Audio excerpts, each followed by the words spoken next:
doesn't mean that it has a certain perfection, that it has a certain scale that you measure. That just means for right now it's working. If I'm so hurt emotionally and I need ice cream, well, you know what? That's my plateau for that moment. That's what's helping me survive. That's how I'm working. That's how I'm going up in my levels.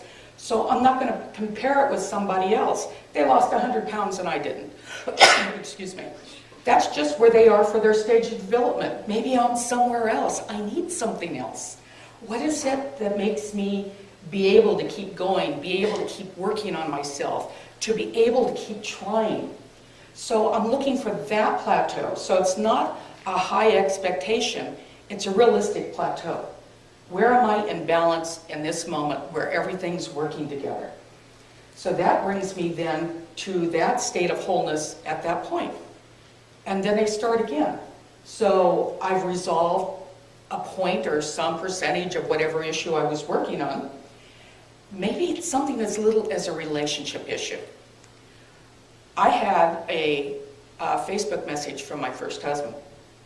And I do Twitter, and I put something on about emotional pain or something else, I think it was. And out of the blue, and this is a guy I married when I was 17, sent me a Facebook message that asked me to forgive him. And he was sorry. And to me, that is like a miracle of all miracles. It felt so healing, so loving. And I was able to say back, yes, please forgive me, and I wish it could have worked out. But those things don't all happen at once. That was, 30, 40 years of me working on wholeness to get to that level of healing in relationships. Or I blew it with my kids when I was going through addiction.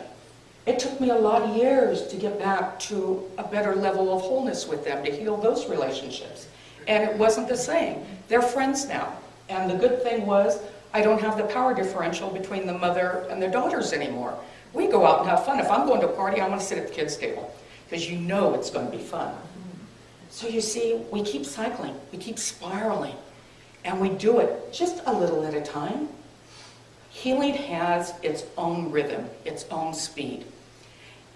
And whatever we are, if we can accept that whatever I am today is good enough for today, that's all you need. If you can be happy with that and quit judging that, and quit trying to make yourself bad or wrong or deficient or a failure. Well, you know what? This point in time, I'm better than I was before. Science of mind, treatment saved me in my alcoholism. That's where I got my healing. I couldn't do it at AA. To me, AA, it works for people, and it's a great thing, and I'm not saying that it's not. It just didn't work for me. I couldn't go and say I'm an alcoholic, because to me that's a label and thought creates, and I wasn't going to spend my whole life as an alcoholic.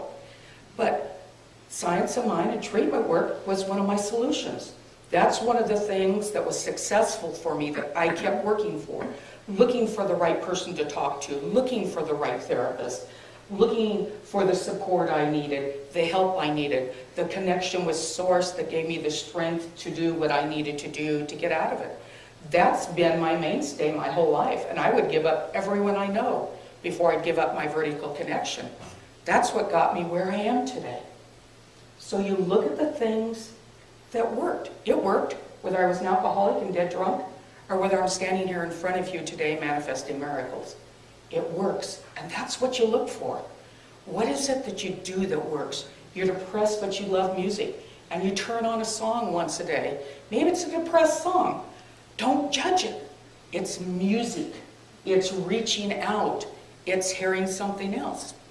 I have a low-grade dysthymia, which is a low-grade depression that kind of goes like this, that was inherited. My whole family has it. And I don't use medication at all. But I learned what to do with my life to make it okay.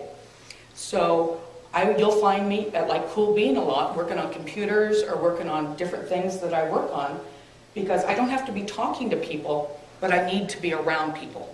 That's a livingness that needs to be around me, the voices and the happiness and the sharing and those kind of things. Or I can't do certain things. I can be around alcohol unless I'm really tired. Then I don't put myself into that position. So you see, as you come through these things, what you can and can't do. And I don't judge that. I just say I'm allergic to it. Sometimes I'm allergic to people. Okay, no? Now, Ricky? Anything else? I'll be back here, I guess, just the motion. Okay, so I'll just scream. Connection. Connection on it or something. Huh? Sandy, let's give you a drink too. Oh, thank you, honey. Let me see if I can play with it while you talk. You can just use the Use the other microphone. lights. Oh, that's where it is. This goes over. Cool. My mom was in the military, so I do know how to scream. But all of these things that you have in your life, quit looking at them as bad. If you have something that you're doing that's maintaining, you've got to maintain so that you can keep on living and functioning in your life before you try to implement the new thing. Because you've got to look for this balance, this plateau that you're looking for. So you don't throw one thing completely out and then you're a basket case and you can't go to work and you can't take care of your baby and you can't cook and you can't do all of these other things. You have to temper it. And I really believe that. I know that not everybody agrees with that. But for example, if to me you're using drugs or you're using alcohol, you're doing that for a reason. There's some kind of pain going on with you, something you don't want to look at, it's a death wish, whatever it is. But what happens if I take that completely away from you and you don't have the help or support? Which is where AA comes in and is so great, that it's always there and it's free and you can go somewhere. But if you've been eating ice cream or you've been whatever it is that may not be the healthiest thing for you, keep that until you can function and do it a different way. You don't have to go in and judge everything that's going on in your life. You look at it realistically. These are the facts, but these are the facts that this is how I'm surviving in this moment in time. So what I'm going to do so that I can keep surviving and make changes. You see, it's got to be done together. You don't just do one and this one's still down here, so everything's down here. So you work at that, and this keeps cycling, and it's not going to happen all at once. It just doesn't. That's not how humans are. It's too chaotic. There's too much going on in this world. We're too damaged. We have too much garbage. So we can't throw the garbage all out. It's like we'd probably be basket cases if that happened. We would be so busy clearing and so everything, it would be just a real mess. But look at it as a cycle. Try not to judge yourselves. Let it be okay wherever it is, whatever's going on in your life. Just look at it and go, you know, I haven't been real happy lately. Maybe that has something to do with it, and let me think about it. And you think about it. What could I do instead? Could there be, I don't know, let's use ice cream, that's such an easy one. Okay, I have too much phlegm from ice cream, maybe I can't, lactose intolerant, but I like the texture. Maybe I could go to a fruit juice smoothie. Maybe I could do something to change. See, so you're looking at little increments because that ice cream is serving a purpose. Somehow it works for you and keeps you going. So you look at those kind of things. Let's just back it up a little bit. This isn't a race. This is a journey. And it's about the journey. And we have to learn to love ourselves instead of punishing ourselves. To love ourselves and nurture ourselves. Your child's sick, do you say, get out of bed and go to work? Or do you say, what do you need, honey?